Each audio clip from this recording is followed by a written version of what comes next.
4장 1절부터 10절까지가 되겠습니다. 먼저 내용을 한번 정리하면 되겠습니다. 1절 2절에 바벨론 포로에서 돌아온 자들이 예루살렘 성전을 재건한다는 소식을 듣고 사마리아 사람들입니다. 유다와 베냐민의 대적들 아수르가 이스라엘을 정복하면서 전략적으로 이주시켜 놓은 이방 사람들이죠. 이방 사람들.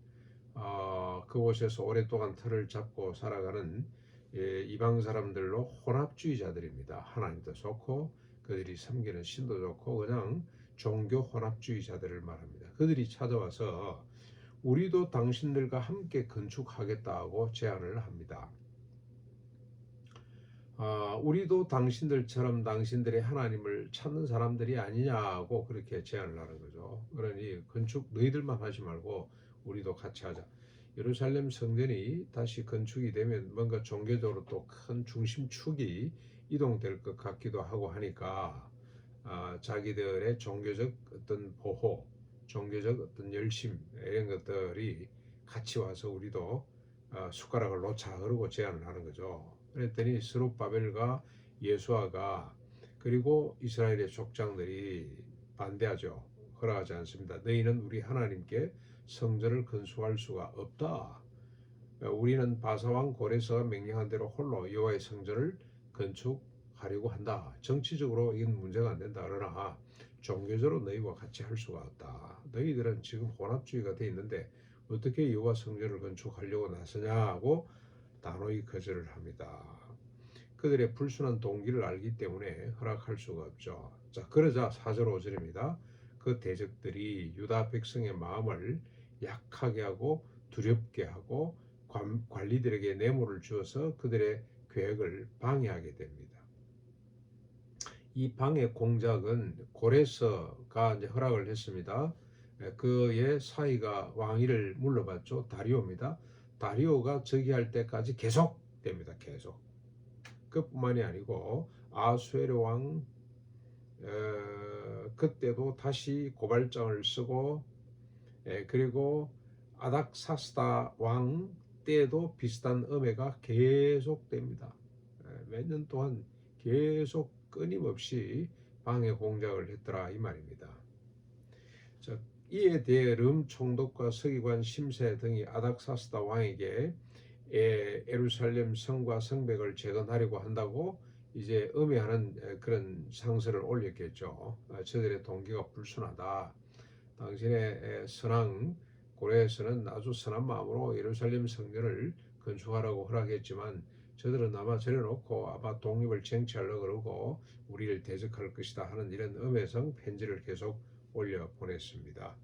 그리고 그 편지에는 여러 지방의 관원들 바벨론, 알렘, 수사, 사마리아 등지의 사람들도 함께 서명한 것으로 그렇게 기록이 되어 있습니다. 성전 건축이 참 쉽지 않습니다.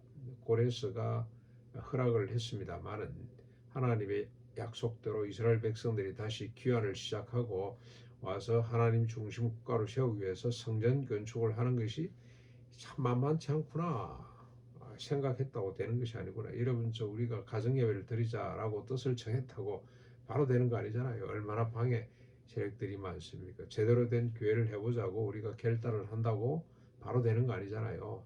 숱한 방해들이 있습니다.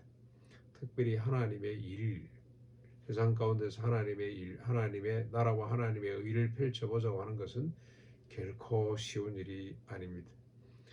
하나님의 뜻, 하나님의 나라는 정의와 평화와 인의 공인데 인애와 공의를 행한다는 것 결코 쉽지 않은 일입니다.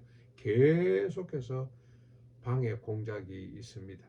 공의가 밥 먹여주냐, 인애가 밥 먹여주냐, 아침 7시 한 사람하고 오후 5시 온 사람 동일한 임금을 주면 누가 일하겠냐, 말이나 되는 법이냐, 부자가 천국 못 간다면 누가 가겠냐, 이런 저항이, 이런 비판, 이런 비난이, 조롱이 끊임없이 이 세상에서는 일어날 수밖에 없다는 것을 오늘 역사를 통해서 우리가 보게 됩니다. 왕이 칙령을 내렸다고 그게 오래가지를 않습니다. 상황에 따라서 또 바뀌는 거, 그게 세상의 논리고 세상의 이론이고 세상의 행태라는 것 우리가 늘 인정해야 됩니다. 그럼에도 불구하고 믿음은 뭡니까? 우리에게 주시는 교훈은 어떤 방해와 공격해도 굴하지 않고 나아가야 된다는 거. 하나님의 나라와 의를 지향하는 이 삶의 방향에는 포기가 없어야 된다는 거. 끝까지 죽는 날까지 나아가야 된다는 걸 우리에게 잘 교훈하고 있는데, 나아가되 어떻게 가야 됩니까? 겸손하고 온유하고 사랑으로 나아가야 된다. 어제 우리 유성혁 강도사가 재밌는 했습니다. 사람이 위기에 질서 둘만 서로 위기를 세우고 줄을 세우는데 거기에 대해서 어떻게 저항을 했냐, 여러 가지 단계를 나눠놨습니다. 뭐 비난, 또 뭐 그다음에 또 거부, 그다음에 또 심지어 나중 마지막 단계는 살해까지 가는데, 그건 세상 방식이고 가만히 보니까 우리는 거꾸로 가는 사람들 같아요.